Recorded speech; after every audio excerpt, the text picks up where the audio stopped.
আজ আমাদের অতিথি এমন একজন যার আসলে কোনো ধরনের ইন্ট্রোডাকশনই দরকার নাই, শুধু আমাদের বাংলাদেশের অডিয়েন্সের জন্য না, সারা পৃথিবীতে দরকার নেই। আমাদের সাথে আজ রয়েছেন ডক্টর মোহাম্মদ ইউনুস। ডক্টর মোহাম্মদ ইউনুস, আপনাকে আমাদের অনুষ্ঠানে স্বাগত জানাই। আমরা আপনাকে খুব ধন্যবাদ জানাই আমাদেরকে সময় দেওয়ার জন্য। আমিও সালাম জানাচ্ছি সবাইকে, অসংখ্য ধন্যবাদ সবাইকে, তোমার কলা কৌশলী এবং আরাফাত এবং তোমাকে এবং শ্রোতাদের সবাইকে সালাম দিচ্ছি। Thank you so much sir. আমি সরাসরি প্রশ্নে চলে আসি। মাননীয় প্রধানমন্ত্রী, আমরা কারা, কি চাই, আমাদের মনে কি ছিল? এ বালক আনাস কি আবেগের কারণে, তার ভিতরে কি তাড়না ছিল? জুলাই সনদের কথা জাতি কখনো ভুলবে না।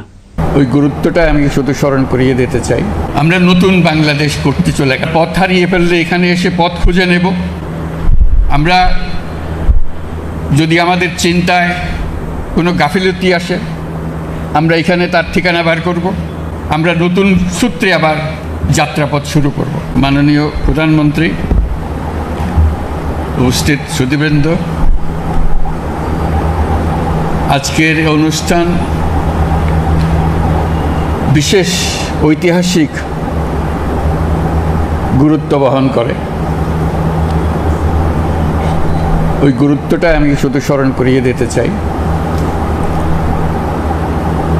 পৃথিবীর নানা দেশে নানা জাদুঘর আছে, তারা অতীতের অনেক জিনিস সংগ্রহ করে, বিশেষ বিশেষ জিনিস যাকে জাতির সামনে তুলে ধরার জন্য। এই জাদুঘরটি ভিন্ন, এইটি বিষয় দৃষ্টি আকর্ষণ করছে। এটা অতীতের কিছু সংগ্রহ নাই, এখানে একেবারে টাটকা নতুন যা ঘটনা ঘটেছে তাৎক্ষণিকভাবে সেগুলো সংগ্রহ করা হয়েছে। এরকম জাদুঘর আছে কিনা জানি না, কিন্তু আমাদের সুযোগ হলো ঘটনা ঘটছে, সেই ঘটনার প্রতিটি নমুনা, প্রতিটি ইতিহাস আমরা তাৎক্ষণিকভাবে সংগ্রহ করতে পেরেছি এবং স্মৃতি জাদুঘরে নিয়ে এসেছি। এটা আমাদের ইতিহাসের একটা নতুন পর্যায় সৃষ্টি করেছে। অতীত এবং ভবিষ্যৎ এই দুটোর মাঝামাঝিতে এই জাদুঘর। এই জাদুঘর তাৎক্ষণিকভাবে অতীতকে ধারণ করেছে, কিন্তু ভবিষ্যৎ রচনা করেছে। আমরা কারা, কি চাই, আমাদের মনে কি ছিল? এ বালক আনাস কি আবেগের কারণে, তার ভিতরে কি তাড়না ছিল, সেই চিঠি তাৎক্ষণিকভাবে লিখে গেছে। এটা কোনো পরিকল্পনা করে সে লেখে নাই। মা তাকে বাধা দিচ্ছিল, বাবা তাকে বাধা দিচ্ছিল মিছিলে না যাওয়ার জন্য। সে বসে থাকতে পারে নাই। কেন পারে নাই সেটাও লিখেছে। এটা ব্যাখ্যা দিয়ে এক পৃষ্ঠার একটা চিঠি, সুন্দর হাতের লেখা, রেখে চলে গেছে। আমাদের সমস্ত তরুণ যেন এই চিঠির লেখক হয়। আমরা গেলাম, আমরা নতুন বাংলাদেশ করতে চলে গেলাম। এই হলো এই জাদুঘরের বৈশিষ্ট্য। এখান থেকে নতুন যাত্রাপথ রচনা হবে। আমরা পথ হারিয়ে ফেললে এখানে এসে পথ খুঁজে নেব। আমরা যদি আমাদের চিন্তায় কোনো গাফিলতি আসে, আমরা এখানে তার ঠিকানা বার করব। আমরা নতুন সূত্রে আবার যাত্রাপথ শুরু করব। এটা এমন এক জাদুঘর যে বাংলাদেশের যত তরুণ তরুণী, যত নাগরিক আছেন, সবাইকে যেন একবার দেখার সুযোগ হয় এবং প্রতিদিন দলে দলে আসবে, দেখবে, নিজের মনের কথা লিখে রাখবে, লিখে জমা দিয়ে যাবে। এখানে তার মনে কি আবেগ এসছে, তার ভবিষ্যৎ কি চিন্তা করে, সেটা লিপিবদ্ধ করে যাবে এবং এটা সারা চত্বরে গমগম করবে। যে কবরগুলো সাজানো আছে, যদিও সে প্রকৃত কবর নয়, কিন্তু তার প্রত্যেকের কবরের সঙ্গে একটা নাম থাকবে। সেই নামটা খুঁজে ইতিহাস বার করবে, এখানে ইতিহাসগুলো থাকবে যে কেন, কিভাবে মারা গিয়েছিল, কোথায় মারা গিয়েছিল, তার ইতিহাসটা কী। এগুলো আমাদেরই বন্ধুবান্ধব, আমাদেরই ছেলে মেয়ে, আমাদেরই পাড়া প্রতিবেশী। এটা কোনো বিশেষ ধরনের রাজনৈতিক কর্মী নন তারা। তারা একেবারে সাধারণ ঘরের সাধারণ ছেলে মেয়ে, যে রাজপথে নেমে তারা চেয়েছিল যে এই বাংলাদেশ আর চলবে না, আমরা নতুন বাংলাদেশ গড়ব। এটাই ছিল তাদের আশা। আমরা আশা করব সারা বাংলাদেশের সকল জায়গা থেকে স্কুলের কলেজের ছেলে মেয়েরা আসবে, একটা দিন এখানে কাটাবে এবং তাদের নিজেদের মনের কথা লিখে যাবে যে আমি কি চাই, আমার কি চাহিদা, আমি কি কাজে নিয়োজিত হচ্ছি, নিজেকে নিয়োজিত করছি, সেটা জানিয়ে যাবে। এটা সারা দেশের সকল সংস্কৃতির একটা পীঠভূমি হবে। গান বাজনা, বাক্য, প্রতিকৃতি, আর্ট, সব কিছু এখানে দলে দলে ছেলে মেয়েরা আসবে, লিখে যাবে, দেখাবে, মনের কথা রেখে যাবে। কাজে এটা হলো সেই কেন্দ্রবিন্দু। এটা আমাদের ইতিহাসের আতুরঘরের দৃশ্য। এখান থেকে আমরা যে নারীর সূত্র যে রেখে যাব সবার কাছে, এই সূত্র যেন আর ছিন্ন না হয়, আমরা এই সূত্রে গঠিত হয়, সমাজের সমস্ত চিন্তা ভাবনা এর মধ্যে আসে। যারা এই জাদুঘরের পরিকল্পনা করেছে, যারা এটা বহু কষ্ট করে প্রতিটি জিনিস, আজকে আমরা কয়েক মিনিটের মধ্যে দেখে আসলাম, কিন্তু এটা প্রতিটি জিনিস সংগ্রহ করতে বহু সময় লেগেছে, বহু কষ্ট হয়েছে। কোন জিনিসটা পাওয়া যাচ্ছিল না, সেটা কিভাবে সংগ্রহ করতে হবে, এটা নিয়ে বহু ধরনের চেষ্টা চালানো হয়েছে, যাতে শেষ পর্যন্ত সেটা আমরা সংগ্রহ করে এখানে রাখতে পারি, সবার সামনে দেখাতে পারি। কাজে ওই নারীর সূত্রটা এখানে স্থাপন করা হলো, যাতে সারা বাংলাদেশ নতুন ভঙ্গিতে, নতুন দৃষ্টিতে সামনে এগিয়ে যাবে এবং আত্মমর্যাদা নিয়ে, সাহস নিয়ে আমরা আমাদের বাংলাদেশ গড়ে তুলব। যারা এই জাদুঘরের পেছনে পরিশ্রম করেছে, এটাকে তৈরি করেছে, তাদের প্রতি আবারও ধন্যবাদ জানাচ্ছি। আমরা অবশেষে এই জাদুঘর উদ্বোধন হলো। আমরা আশা করব যে দেশের ছেলে মেয়ে, যে দেশের সকল নাগরিক একবার হলেও আসবে, সপরিবারে আসবে, নিজে আসবে, বন্ধুবান্ধব নিয়ে আসবে এবং কিছু সময় কাটানো এবং চিন্তা করার জন্য। শুধু দেখে গেলাম হইচই করে সেটা না, বসে একটু চিন্তা করা, কেন এটা হলো, কীভাবে হলো, এটা কি আরও হবে নাকি এখানেই সমাপ্তি করবো আমরা, এটা চিন্তা ভাবনাটা করে যাওয়া। আমরা আজকে অবশেষে উদ্বোধন করতে পারলাম। সেটার জন্য যারা আজকের উদ্বোধনের জন্য কাজ করেছে তাদেরকে ধন্যবাদ জানাচ্ছি। অভ্যুত্থান পরবর্তী এক উত্তাল সময়ে দেশকে ধীরে ধীরে স্বাভাবিক ধারায় ফিরিয়ে আনতে আমাদের সশস্ত্র বাহিনীর সৈন্যরা যে ধৈর্য, পেশাদারিত্ব ও দায়িত্ববোধের পরিচয় দিয়েছে, তার জন্য দেশবাসীর পক্ষ থেকে আমি তাদের প্রত্যেককে আন্তরিক ধন্যবাদ জানাচ্ছি।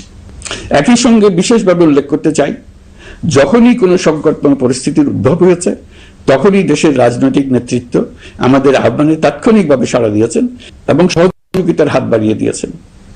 এই পারস্পরিক দায়িত্ববোধ ও সংযমই দেশকে অস্থিরতার পথ থেকে স্থিতিশীলতার দিকে এগিয়ে নিতে সহায়ক হয়েছে। স্বৈরাচারের 16 বছরে এই দেশের রাজনৈতিক নেতাকর্মীরা যে ভয়াবহ নিপীড়ন, মামলা হামলা, গুম ও হত্যার শিকার হয়েছেন, তা আমাদের জাতির জন্য এক গভীর বেদনাদায়ক শিক্ষা। এই অভিজ্ঞতা আমাদের স্মরণ করিয়ে দেয়, যাতে ভবিষ্যতে আর কখনো কোনো জালেম মাথাচাড়া দিয়ে উঠতে না পারে, যেন আর কখনো ফেসিবাদ প্রতিষ্ঠিত না হয়, শত শত আইনাঘর সৃষ্টি না হয়, বিচার বহির্ভূত হত্যা ফিরে না আসে। সেই জন্য কেবল রাজনৈতিক অঙ্গীকারই যথেষ্ট নয়, প্রয়োজন ন্যায় বিচার নিশ্চিত করার লক্ষ্যে বিচার ব্যবস্থা ও রাষ্ট্রীয় কাঠামোর মৌলিক ও গভীর সংস্কার। এই উপলব্ধি থেকেই অন্তর্বর্তী সরকার তার সংস্কার কর্মসূচিকে সর্বোচ্চ অগ্রাধিকার দিয়েছে। প্রিয় দেশবাসী, ফ্যাসিস্ট সরকারের 16 বছরের নিপীড়ন ও জুলাইয়ের রক্তাক্ত স্মৃতি এখনো আমাদের মাঝে তাজা হয়ে আছে। যারা ভয়াবহ নিপীড়ন ও নির্যাতন চালিয়েছে তাদের বিচার করা এবং যেন আর কেউ এ ধরনের দুঃশাসন কায়েম করতে না পারে সেটা নিশ্চিত করা আমাদের গুরু দায়িত্ব। বিচার একটা চলমান প্রক্রিয়া। একাধিক ট্রাইব্যুনাল বর্তমানে সক্রিয়ভাবে কাজ করছে। ইতিমধ্যে একাধিক মামলার রায় ঘোষণা হয়েছে। আন্তর্জাতিক অপরাধ ট্রাইব্যুনালে ফ্যাসিবাদের সময় দেশে যে গুমের সংস্কৃতি গড়ে উঠেছিল সেই ভয়াবহ মানবাধিকার লঙ্ঘনের বিচারও শুরু হয়েছে। বেশ কিছু মামলার বিচারিক কার্যক্রম এখন শেষের পথে। আমরা আশা করছি আগামী দিনগুলোতেও বিচারিক প্রক্রিয়া অত্যন্ত নিরপেক্ষ ও স্বচ্ছতার সঙ্গে এগিয়ে যাবে। প্রিয় দেশবাসী, অন্তর্বর্তী সরকারের সবচেয়ে বড় অর্জন জুলাই সনদ, যার ভিত্তিতে গণভোটে বিপুল সংখ্যাগরিষ্ঠতায় তা বাস্তবায়নের সিদ্ধান্ত দিয়েছে দেশের মানুষ। জুলাই সনদের বাস্তবায়ন হলে ফ্যাসিবাদ ফিরে আসার পথগুলো চিরতরে বন্ধ হয়ে যাবে। আশা করব এটা নির্ধারিত সময়ের সীমার মধ্যেই বাস্তবায়ন হবে। অন্তর্বর্তী সরকারের ছোট বড় ভালো মন্দ অনেক কথা ভুলে গেলেও জুলাই সনদের কথা জাতি কখনো ভুলবে না। প্রিয় দেশবাসী, আমরা দায়িত্ব গ্রহণের সময় অর্থনীতি ছিল বিপর্যস্ত, ব্যাংকিং ব্যবস্থা ভেঙে পড়েছিল, অর্থ পাচার ছিল লাগামহীন। আমরা রাজস্ব ব্যবস্থাপনা, করনীতি, মুদ্রা ব্যবস্থাপনা, আর্থিক খাতে কাঠামোগত সংস্কার এনেছি। তলাবিহীন অর্থনীতি আমাদের জন্য রেখে গিয়েছিল আগের ফ্যাসিবাদী সরকার। কেন্দ্রীয় ব্যাংক বাণিজ্য ব্যাংককে ফতুর করে দিয়ে গেছে, $234 বিলিয়ন পাচার করে নিয়ে গেছে, বিশাল ঋণের বোঝা রেখে গেছে। এইসব আমাদের জানা কথা। আমরা যারা এই অর্থনীতি আবার চালু করার দায়িত্ব পেয়েছিলাম তারা দিশা খুঁজে পাচ্ছিলাম না। এখন যাবার সময় স্বস্তি পাচ্ছি যে আমরা অবস্থার মোকাবেলা করতে পেরেছি এবং নতুন অর্থনীতির বুনিয়াদ রচনা করে রেখে যেতে পারছি। এখন আর পাওনাদাররা আমাদের তাড়া করতে আসবে না। আন্তর্জাতিক লেনদেনে আমরা চোখে অন্ধকার দেখব না। আমাদের রিজার্ভের পরিমাণ এখন $34 বিলিয়ন। আমাদের দেশপ্রেমিক প্রবাসী ভাই বোনদের রেমিটেন্সের টাকায় এই রিজার্ভ ক্রমেই বাড়ছে। নিত্য প্রয়োজনীয় পণ্যের দাম নিয়ন্ত্রণে সরবরাহ বৃদ্ধি করা হয়েছে। টিসিবির কার্যক্রম সম্প্রসারিত হয়েছে। বাজার তদারকি ও মজুতদারির বিরুদ্ধে কঠোর ব্যবস্থা নেওয়া হয়েছে। এর ফলে খাদ্য মূল্যস্ফীতি উল্লেখযোগ্যভাবে কমেছে। শ্রমিক অধিকারকে মানবাধিকারের অংশ হিসেবে বিবেচনা করে আন্তর্জাতিক শ্রম সংস্থার গুরুত্বপূর্ণ কনভেনশন সমূহ অনুসমর্থন করা হয়েছে, যা কর্মক্ষেত্রে শ্রমিকের নিরাপত্তা ও মর্যাদা নিশ্চিত করবে। যুগান্তকারী নতুন শ্রম আইন প্রণয়ন করা হয়েছে। প্রবাসীরা আমাদের অর্থনীতির প্রাণশক্তি। তাদের সুরক্ষা ও কল্যাণে আইন সংশোধন, বিদেশে আইনি সহায়তা, নতুন শ্রম চুক্তি এবং দক্ষতা উন্নয়ন প্রকল্প গ্রহণ করা হয়েছে। বন্দর ব্যবস্থাপনা ও বিনিয়োগ কাঠামোতে আমূল সংস্কারের মাধ্যমে ইউরোপীয় সর্ববৃহৎ বিনিয়োগ সহ একাধিক কৌশলগত প্রকল্প এগিয়েছে। ব্লু ইকোনমির সম্ভাবনা কাজে লাগাতে গভীর সমুদ্র বন্দর, মৎস্য ও আধুনিক টাউনশিপ উন্নয়নে নতুন কর্তৃপক্ষ গঠন করা হয়েছে। প্রিয় দেশবাসী, পররাষ্ট্র নীতিতে বাংলাদেশের সার্বভৌমত্ব, জাতীয় স্বার্থ ও দেশের মর্যাদা, এই তিনটি মূল ভিত্তি আমরা দৃঢ়ভাবে পুনরুদ্ধার করতে সক্ষম হয়েছি। নতজানু পররাষ্ট্র নীতি কিংবা অপর দেশের নির্দেশনা ও পরামর্শ নির্ভর বাংলাদেশ এখন আর নয়। আজকের বাংলাদেশ নিজের স্বাধীন স্বার্থ রক্ষায় আত্মবিশ্বাসী, সক্রিয় ও দায়িত্বশীল। বিশ্বের সকল দেশের সঙ্গে পারস্পরিক সম্মান ও স্বার্থের ভিত্তিতে সম্পর্ক গড়ে তুলতে আমরা প্রতিশ্রুতিবদ্ধ। একই সঙ্গে ভারসাম্য বজায় রেখে ভবিষ্যতের জন্য প্রয়োজনীয় কৌশলগত সিদ্ধান্ত নিতে সক্ষম এমন একটি রাষ্ট্র হিসেবে বাংলাদেশ আজ নিজেকে প্রতিষ্ঠিত করে রেখেছে। দুঃখজনকভাবে দীর্ঘ সময় ধরে এই সংকট নিরসনে কোনো কার্যকর সমন্বিত আন্তর্জাতিক উদ্যোগ দৃশ্যমান ছিল না। দায়িত্ব গ্রহণের পর আমরা আন্তর্জাতিক অঙ্গনে মৃতপ্রায় এই ইস্যুটিকে পুনরায় বিশ্ব মনোযোগের কেন্দ্রে নিয়ে আসতে সক্ষম হয়েছে। এই সংকটের গুরুত্ব অনুধাবন করে জাতিসংঘ আমাদের পাশে দাঁড়িয়েছে। জাতিসংঘের মহাসচিব নিজে বাংলাদেশ সফর করেছেন এবং সমস্যার টেকসই সমাধানে সহায়তার অঙ্গীকার ব্যক্ত করেছেন। আমার অনুরোধে জাতিসংঘে রোহিঙ্গা বিষয়ে বিশেষ সভা অনুষ্ঠিত হয়েছে। প্রিয় দেশবাসী, দীর্ঘ ফ্যাসিবাদী শাসনামলে বাংলাদেশের সশস্ত্র বাহিনীর সক্ষমতা ও আধুনিকীকরণের বিষয়টি পরিকল্পিতভাবে উপেক্ষিত ছিল। আমরা অল্প সময়ের মধ্যেই সেই অবস্থার মৌলিক পরিবর্তনের সূচনা করতে পেরেছি। দায়িত্ব গ্রহণের পর থেকেই বর্তমান সরকার সশস্ত্র বাহিনীর সক্ষমতা বৃদ্ধি, আধুনিকায়ন এবং যে কোনো ধরনের আগ্রাসন কার্যকরভাবে মোকাবেলার জন্য সশস্ত্র বাহিনীকে উপযোগী করে গড়ে তোলাকে অগ্রাধিকার দিয়েছে। সশস্ত্র বাহিনীর প্রতিরক্ষা সক্ষমতা বৃদ্ধি একটি ব্যয়বহুল প্রক্রিয়া হলেও বর্তমান বৈশ্বিক বাস্তবতায় বহির্বিশ্বের সম্ভাব্য হুমকি ও আগ্রাসন মোকাবেলার জন্য এর কোনো বিকল্প নেই। এই বাস্তবতা বিবেচনা নিয়ে অন্তর্বর্তী সরকার তার সীমিত মেয়াদের মধ্যে সেনাবাহিনী, বিমান বাহিনী ও নৌবাহিনীর সক্ষমতা বৃদ্ধিতে যুগান্তকারী পদক্ষেপ গ্রহণ করেছে। আমি দৃঢ়ভাবে বিশ্বাস করি এই উদ্যোগগুলোর ধারাবাহিকতা ভবিষ্যতের নির্বাচিত গণতান্ত্রিক সরকার সমূহ অব্যাহত রাখবে, যাতে বাংলাদেশের জাতীয় নিরাপত্তা, স্বাধীনতা, সার্বভৌমত্ব, আঞ্চলিক অখণ্ডতা দীর্ঘমেয়াদে নিশ্চিত করা যায়। প্রিয় দেশবাসী, বাংলাদেশ এখন কেবল সংকট থেকে উত্তরণের গল্প নয়, বাংলাদেশ আজ অমিত সম্ভাবনার দেশ। আমাদের ছেলে মেয়েরা অসীম সম্ভাবনা নিয়ে জন্মায়। এটি সাহসী, সৃজনশীল, উদ্যমী তরুণদের দেশ। তাদের দরকার উপযুক্ত শিক্ষা, বিশ্বমানের প্রশিক্ষণ এবং এমন একটি রাষ্ট্র ব্যবস্থা যেখানে মেধা ও পরিশ্রম ও সততার মূল্য আছে। সারা বিশ্বে অর্থনৈতিক কর্মকাণ্ড পরিচালনায় প্রতি বছর বিপুল সংখ্যক দক্ষ, কর্মঠ, শৃঙ্খলাবদ্ধ কর্মীর প্রয়োজন তৈরি হচ্ছে, আর বাংলাদেশে আছে কর্মক্ষম বিপুল তরুণ সম্প্রদায়। আমরা যদি এই বৈশ্বিক চাহিদা পূরণে উপযুক্ত পদক্ষেপ গ্রহণ করি, তাহলে জাপান, কোরিয়া, মধ্যপ্রাচ্য, ইউরোপ, উত্তর আমেরিকা সহ সবাই চাইবে বাংলাদেশের তরুণ তরুণীদের শ্রম, মেধা ও সৃজনশীলতা ব্যবহার করতে। আমরা হয়ে উঠতে পারি তাদের জন্য পছন্দের একটি নির্ভরযোগ্য, দক্ষ জনশক্তি সরবরাহকারী দেশ। আমাদের খোলা সমুদ্র কেবল ভৌগোলিক সীমারেখা নয়, এটি বাংলাদেশের জন্য বিশ্ব অর্থনীতির সঙ্গে যুক্ত হওয়ার উন্মুক্ত দরজা।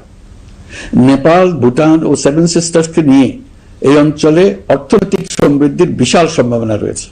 অর্থনৈতিক অঞ্চল, বাণিজ্যিক চুক্তি ও শুল্কমুক্ত বাজারে প্রবেশের সুযোগের মধ্য দিয়ে এই অঞ্চলে একটি বৈশ্বিক উৎপাদন কেন্দ্র হিসেবে গড়ে ওঠা শক্তিশালী ভিত্তি প্রতিষ্ঠিত হবে। আমাদের বন্দরগুলোর দক্ষতা আন্তর্জাতিক পর্যায়ে নেবার জন্য সেরা আন্তর্জাতিক বন্দর পরিচালনা কোম্পানির সঙ্গে চুক্তির কাজে আমরা অনেক এগিয়ে এসেছি। এর দক্ষতা বাড়তে না পারলে আমরা অর্থনৈতিক অর্জনে পিছিয়ে যাব।